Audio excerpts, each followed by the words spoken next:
Okay, welcome everybody to this session. This session covers the topic of why go for gas-fired electricity generation in Asia.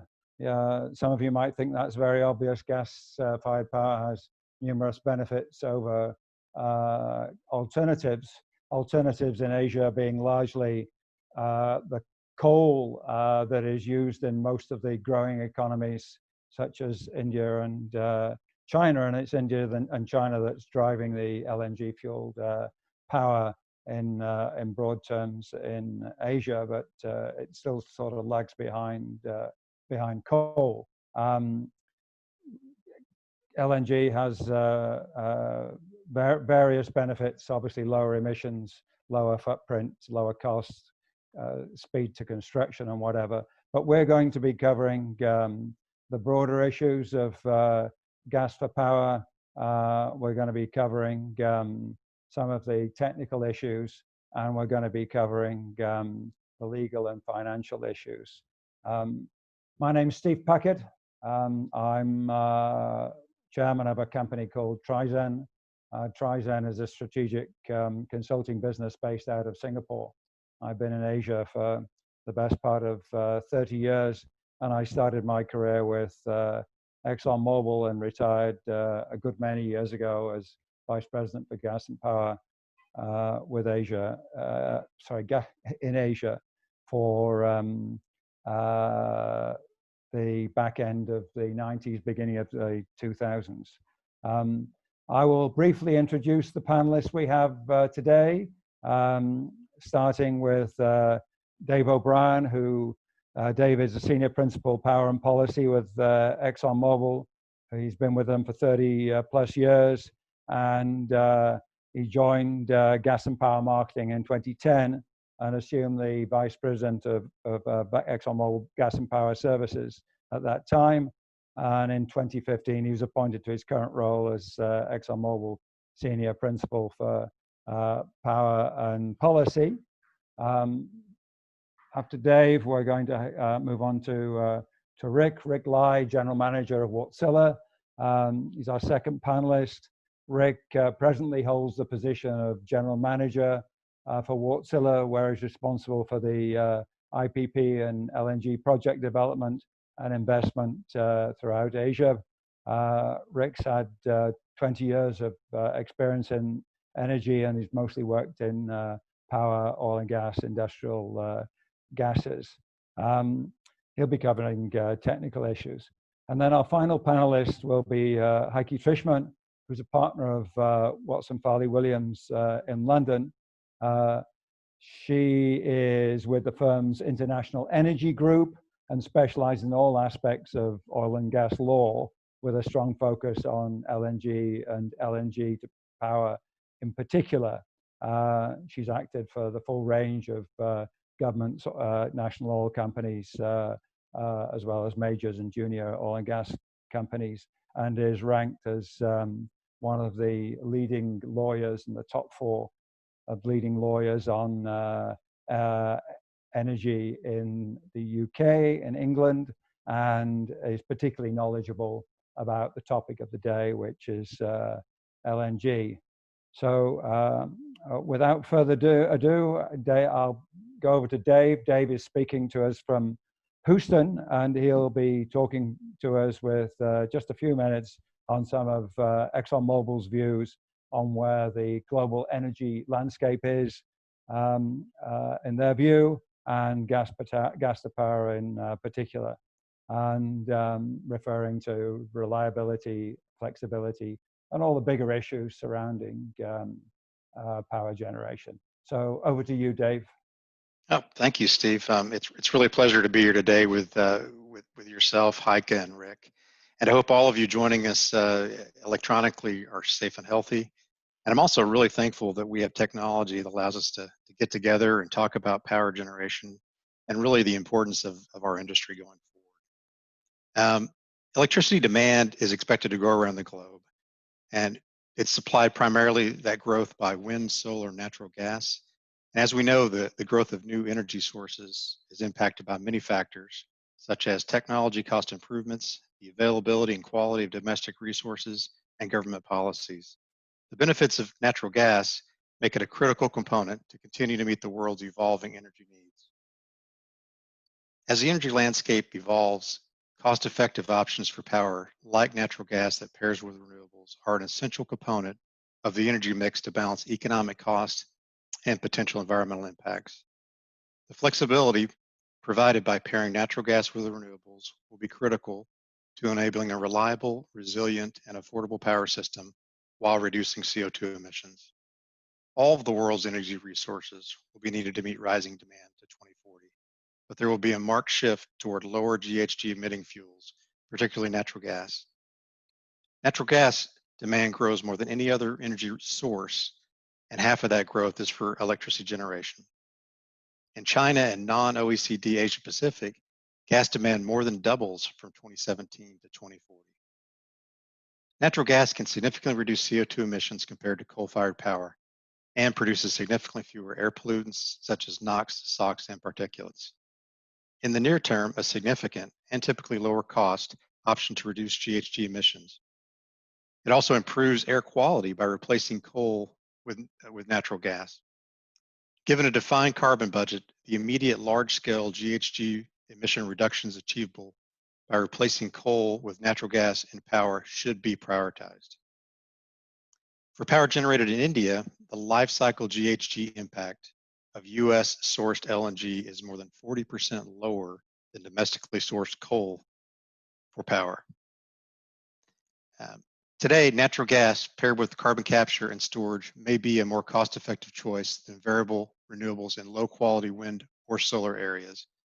In the future, coupled with renewables, it is likely to be among the most cost-effective options to reduce CO2 emissions. Natural gas power generation benefits include flexibility, reliability, and resiliency. Loss of power grid stability has economic and human impacts.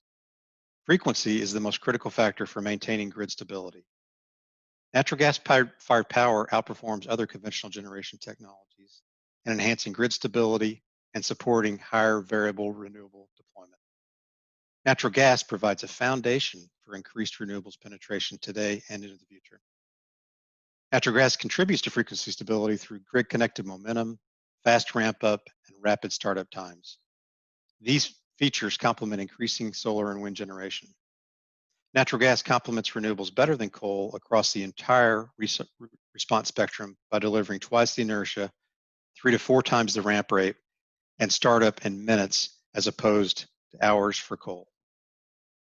So I thank you again for allowing me to participate in this panel, and I'm looking forward to the dialogue and the questions. Thanks.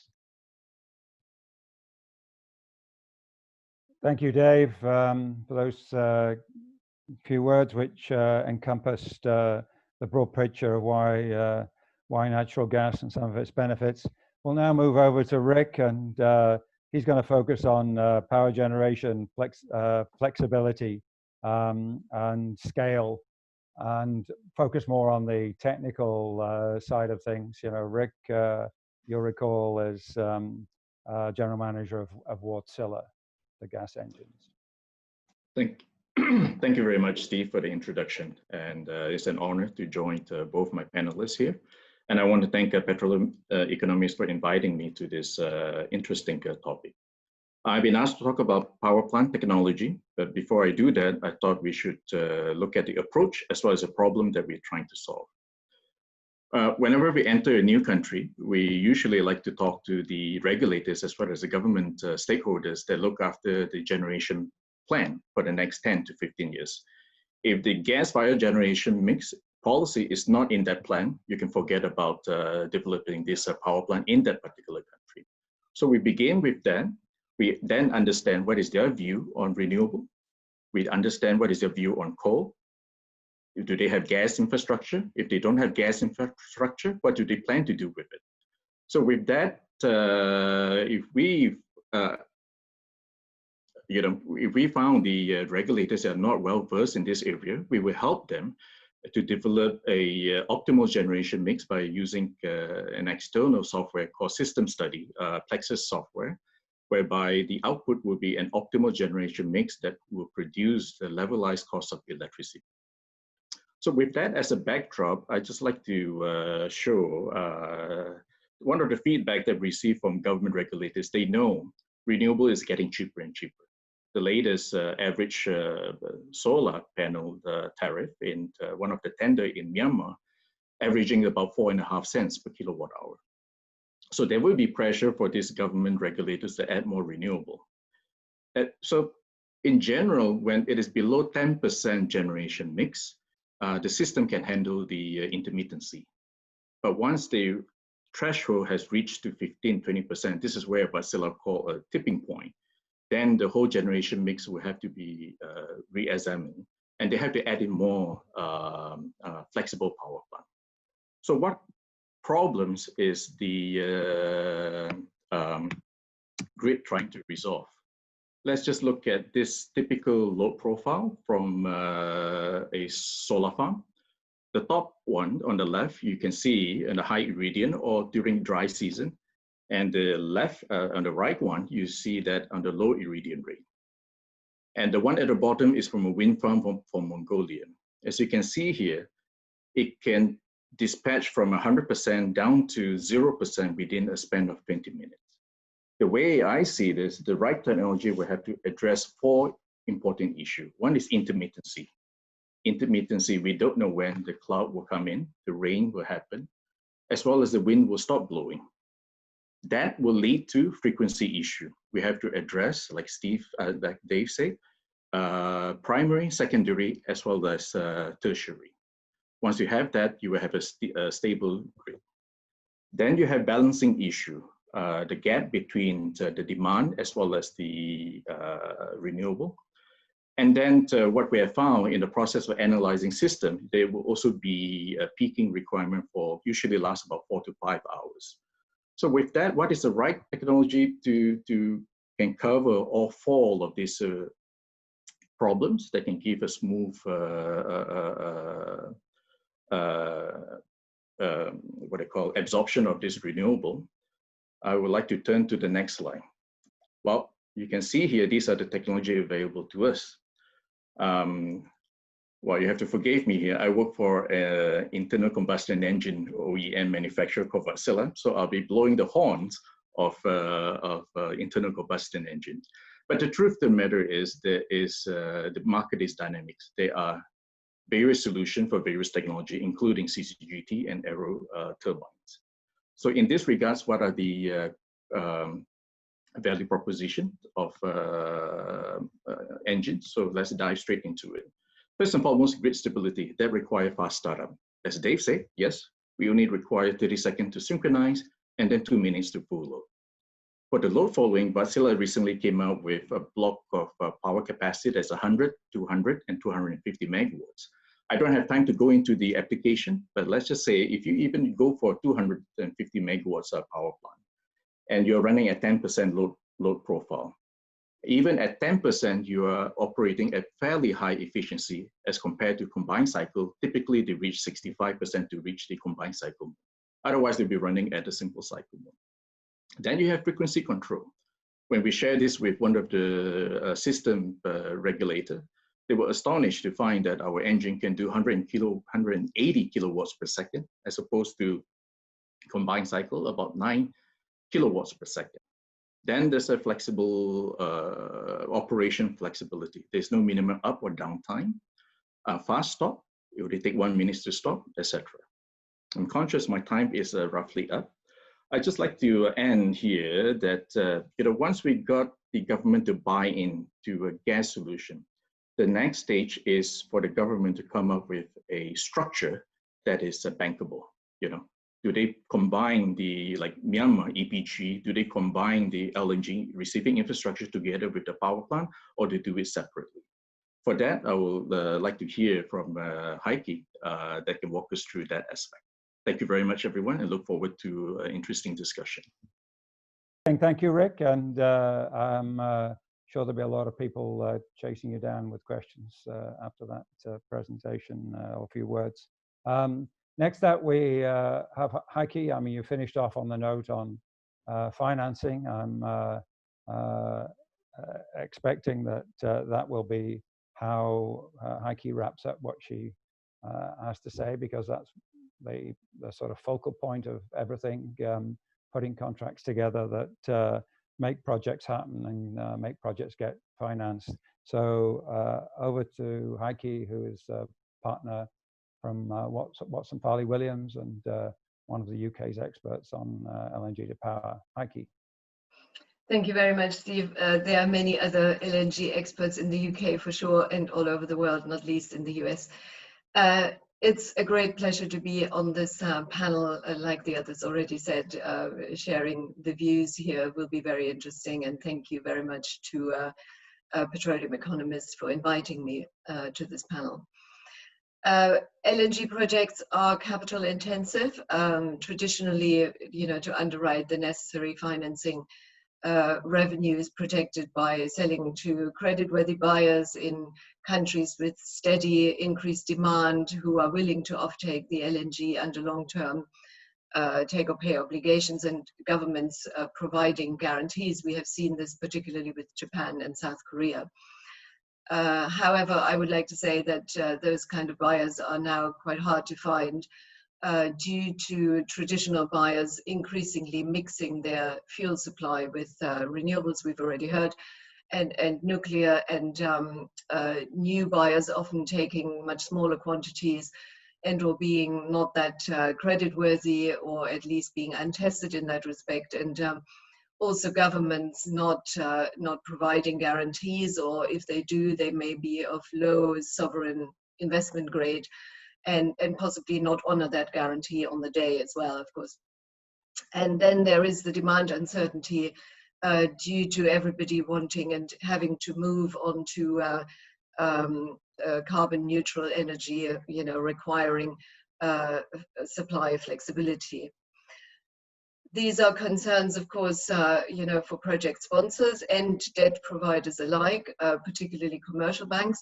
So debt could be underwritten by ECAs or meager political risk insurance, but make no mistake, this is takes quite a long time to arrange, and is quite expensive, and there is the uncertainty of how long any of these debt providers will in fact be lending on hydrocarbon projects, although if the project is right, they are still financing today, as we have seen in Mozambique LNG with Total. So what's the solution in terms of creditworthiness? Just a few thoughts. I think one of the resolutions may be smaller bite-sized offtake projects, or finding multiple off-takers for the gas and or the electricity, potentially sponsors taking more risk and providing more equity finance. I do realize that in some countries like Vietnam, we need larger projects, and perhaps there, the financing, the larger projects can be supported by multilaterals and or overseas development aid. I think a problem with the super large power projects may be that although they are cost efficient and perhaps easier to finance, they will be a bit more challenging to be supplied from an FSRU with limited storage, and therefore increasing fuel supply risk again. I do think countries with large power deficit like Thailand was with a strong NOC like PTT, which already has some LNG experience. Obviously, they made the decision to go for onshore terminals, which may be better for the larger projects, but planning and also longer construction periods may actually cause an issue in other countries, which, as we have seen, like in Myanmar and also Pakistan, want fast-track solutions. And so a floating, more modular approach may be easier to get off the ground there. In my mind, there's also a question of long pipelines versus long transmission lines. And so, whether the large LNG terminal should build a short pipeline to a large power plant nearby, which then via long power plants for which a utility is responsible, supplies more or less the whole country, or whether we have smaller modular LNG and power plants nearby, avoiding these long lines. Smaller projects, in my mind, could also be more easily equity financed, particularly in countries without strong utilities and power plants with smaller offtake may just about be creditworthy enough for the small LNG quantities they take. And of course, having a number of projects also means that if one falls over, then not the entire country is plunged into the dark. I also think that initial equity investment would be able to test the market, and then larger projects may be introduced when you have more sponsor confidence, as we have seen certainly in Pakistan and also in India to a certain extent. I think I've already alluded to solutions including multilaterals and ECAs and overseas development aid, and we have seen my apologies, JBIC being particularly busy here and already supporting the Moshkali FSRU project in Bangladesh under its development aid project with that country. And likely other candidates, I think, are probably Sri Lanka and Cambodia. And of course, these smaller demand projects also suit, I think, the new LNG portfolio approach. And portfolio players obviously don't need the demand certainty. They can mix and match and provide LNG and much more flexible contract terms, which would, I think, support the interface with renewables and also demand swings. And, obviously a lot of the gas majors, not least ExxonMobil, are already experienced in power production and are portfolio players. And so this type of large experienced equity investor together with debt may actually be the way forward for the larger projects. Thank you. Thank you, Heike. Those were very interesting words. We'll now move on to the Q&A session, really, for the second part of this sector. And I think I'll start with Dave and on the bigger picture. You mentioned the benefits of gas versus coal, and we've had some words about renewables, but there's a groundswell of opinion that renewables and batteries can handle the power loads, handle the flexibility and the intermittency. Can you give me what ExxonMobil's view is on this? Yeah, sure. Well, I think I think battery technology is really fascinating. So a little known fact here, but ExxonMobil, this part is known, but we've been a leader in the energy technology R&D for several decades now, especially as you know, Steve. But one fact is in 1970s, we had Dr. Stanley Whittingham, he was recking at our ExxonMobil Clinton research facility in New Jersey when he created the very first examples of a radical new technology, the rechargeable lithium-ion battery. So for that groundbreaking work, we're very proud, but Dr. Whittingham was awarded the 2019 Nobel Prize for Chemistry. So we do spend a lot of time on the research, and I think that was quite a tribute to Dr. Whittingham. But back to your question, there are really a lot of reputable studies out there that show that conventional battery technologies can be cost effective for storage on a minute to hourly time frame. However, using batteries to manage longer term and seasonal imbalances, that would be prohibitively expensive. So that's an opportunity for natural gas and really natural gas, including CCS over the long term. So the cost of batteries is also generating a lot of interest in alternative technologies, like perhaps you've heard of flow batteries for medium term storage and hydrogen for longer term storage. I think these are all interesting opportunities. I do think, given the complexity of the problem, it's probably best not to pick technologies, but it's best to implement goal-oriented policy and let the market identify the best solutions. So,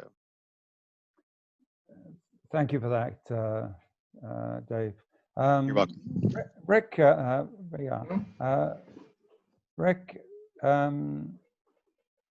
you're talking about adopting renewable energy with natural gas power generation to balance. Can you give us an example of where that's been particularly successful, and what have been the issues surrounding that, and where you think it's going? Okay. In a short space of time, please. Okay, it's a very quick one. I can use one of our clients, which is AGL, Australian Gas and Light. They are about to decommission a 1,000 megawatts coal-fired plant. And they have a choice of either extension that, putting more capex and extending, and what can they do differently. I have just one slide to just summarize the whole thing. I think it's a lot easier if you can see that as I explain it. So this is where what AGL has decided to do. They have decided to invest in 1,600 megawatts of wind and solar, 800 megawatts of wind, 800 megawatts of solar. And they will put in the flexible generation, gas generation. Wärtsilä just sold them 250 megawatts of this internal combustion engine. And then they will also put in 250 megawatts of battery storage. So when you look at it from an investment point of view, they are putting in close to about 2,600 megawatts of renewable, flexible generation and battery to replace 1,000 megawatts. And look at the result. And these are not my numbers. You can go to the website and find that out. And for coal, there's a set of assumption, but in general, the LCOE is close to about 10.6 cents per kilowatt hour. And for the combination of this, by the way, this flexible power generation, they only expect them to run about less than 30% dispatch factor because you have renewable wind. Those were dispatched first before the flexible power generation. So you save a lot on fuel. And for that, the LCOE is about 8.3 cents per kilowatt hour. So this is an example that is already taking place. And I believe in Asia, where majority of them are coal-fired, there has even more opportunity. But in Asia, what we face is, and Dave, I hope you echo this, it's an archipelago. There's no gas infrastructure in this place to absorb the LNG. So that is the challenge that we face in this industry. Thank you. Yeah, indeed. I was going to pick up on that point in my next question, which I'm going to thank you for that, Rick. Address to Heike. I mean, Heike, you talked about the portfolio players and possibly providing a solution for the smaller LNG plants, more flexible LNG to power projects, which you see as becoming more prevalent indeed. I think that's a pretty widely held view. And one of the reasons, of course,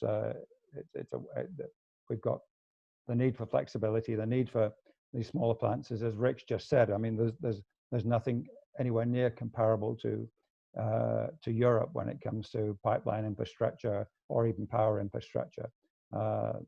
Pipelines and power connections between ASEAN and Asian countries, in particular ASEAN, and not so much with Asia, North Asia, are all bilateral.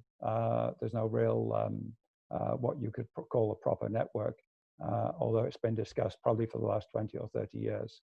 And so there's a vast need for power, and it's a vast need for power that's got to be met in quite often remote locations. So this is leading towards the smaller plants. So Heike, I mean, you talked about the portfolio players.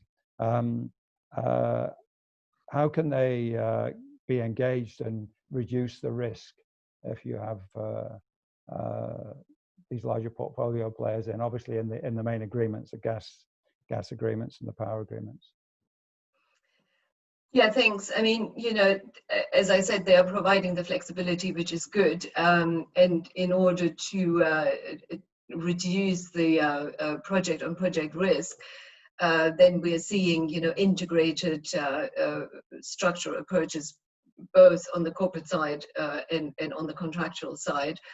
And although not in Asia, we have seen that successfully being put in place in the ASU project in Brazil with BP, and there they have teamed up with Siemens on the power side, and sorry, not Wärtsilä, and BW as the FSRU provider. And we are also seeing that approach now in Vietnam, where some, at least, of the proposed projects, for example, Bac Lieu, are currently being developed as integrated projects, and apparently on an IPP model, so not even getting a government guarantee. So I think equity investment would also provide, credit enhancement on the debt side if needed. So I just don't want to go too much into certainly Vietnam here, because this will be discussed further during the Vietnam panel this afternoon, in which one of my colleagues, Matt Lorimer, will participate. And so I think, whilst these portfolio players can go, away, also on an integrated project structure, there will still be a project risk in terms of, the off-takers. So either on the power plant, if you don't go all the way, or on the PPA off-taker side. And so I think actually perhaps going deeper into downstream market development, so building the pipeline infrastructure to a certain extent, if you're pairing with the correct counterparty like Siemens or so on, perhaps even going into transmission pipeline construction and operation may be the way forward. We have seen that obviously with the oil producers who, they even took stakes in local utilities in the old days. And that's obviously now a question, will local regulation allow such a thing, or even allow them to sell gas and electricity to corporates in the downstream market. But we have seen quite, flexible approaches, quite creative approaches. So, for example, although in a bit more of an established market, we see obviously Shell, getting downstream into the LNG fuel station business in Europe, along busy transport routes, and something like that we have also seen with Total now in South Africa with the Renegan project. But that just shows that obviously putting your eggs into one basket, which is the power plant, particularly when it's large, that may not be the way forward, and you may want to have other downstream developments which take off the gas and or the power directly. Thank you, Heike. Very, very interesting. Yeah, evolving markets. That's what makes them interesting and frustrating. All the changes and differences. And yeah, traditionally it's been the majors, the big names that have pioneered their way through these challenging markets. But we're in a bit of a changing world, eh? We'll have to see. Obviously, the next 12 months is not going to see a lot of people sticking their neck out and doing innovative new things. But there's no doubt that demand is there, and there's no doubt that Asia's the place with the demand. Asia's the place without the infrastructure. And if this is going to be resolved, then that's going to be the place of opportunity. Can I move back to Dave? I mean, natural gas, you mentioned, reduces obviously CO2 emissions versus coal, which is a base fuel for so many countries, and has been for the US. And there've been studies by the National Petroleum Council that has shown that the reductions in CO2 have come down in the double figures. Can you give some more recent examples or other examples of the benefits of gas to power in the US particularly, or elsewhere for that matter? Just briefly, if you can, we'll cover short of time. Yeah, certainly. So I mentioned earlier in my intro, but one example that's a little closer to the Asia Pacific region is an LCA or life cycle assessment study that indicated in India, overall life cycle GHG emissions for imported natural gas or LNG to power are 40% lower than local coal in India. So that's a pretty big number. So in terms of LCA, from our standpoint, LCA is the preferred scientific method to estimate the environmental impact of energy processes and products. it's really important to look at emissions across the whole life cycle when you're looking at different technologies. Every step that emits any type of GHGs must be included to properly estimate the GHG footprint. So that includes GHG emissions associated with the production of the resources, the conversion, and transportation steps. And lastly, you know, most importantly, it's the end user. So that could be the vehicle or in a power plant. So we have a long history of conducting LCAs on energy pathways. And many of these studies are carried out through collaborations with academic institutions. They're made publicly available through scientific journal publications. And we see LCAs are really important to comprehensively evaluate GHG impacts on many energy systems. So that's a pretty important facet that we look at very seriously. So yeah, thank you. Yeah, I couldn't agree more that people need to take it's complex whole complex area that people need to pay a lot more attention to rather than just waving banners and things. We're down to our last 5 minutes, and Rick, you mentioned Wärtsilä had engaged the regulators and things in some countries, and that there was a certain amount of hindrance to adopting more natural gas-fired power generation. A quick word on that? Sure. I can just summarize them. Some of the regulators that we talked to just 2 years ago, they were still thinking to add more coal and the conventional power generation mix. They didn't take into account of cheaper renewable. And when they think of renewable, they think of one-to-one, you know. If they need a 10% load increase, let's assume that is 100 megawatts. They assume the renewable, they would just put in 100 megawatts. But the truth is, you need to put 2x or 3x, etc., depending where you are in that journey. Then a lot of the government regulators, they are a bit risk averse. They always look at their shoulder, who is the first mover in this space. And hopefully with the AGL case that we can show them is relevant, is happening across the globe. And for those regulators that do not have LNG or gas infrastructure, they lack that gas experience to put that deals together. And last but not least, how to you know, give a bankable PPA that includes LNG to power. Okay, thanks, Rick. We're closely running out of time here, but Heike, you know, you've talked in general terms. Watson Farley Williams, notable as a infrastructure and oil and gas law firm. What's been your experience with those issues you've spoken about, particularly financing the smaller LNG projects and the more challenging areas in Asia? Just 1 minute. Yeah, okay. Well, I wanted to more perhaps link on to what Rick just said. So there aren't that many LNG to power projects in the world that have actually successfully got off the ground. And we were a project counsel to the Pakistan government and various utilities on their first FSRU-based LNG import project, which was an USAID-led project. So, you know, proving the point of development aid here. But what was really, even though that wasn't a particularly, you know, LNG all the way to power is being produced from it, but also other industries are using it. But what I found most prevalent here, and what I certainly learned, steep learning curve for me, was that how much, you know, any of these projects in inexperienced markets need a champion in the government to take them through, you know, all the hurdles, you know, the ministries not talking to each other, or not, you know, for you to smoothen, basically for them to smoothen the way for the investor. And also, actually, we came across a lot of press coverage, which was very much in opposition to the development.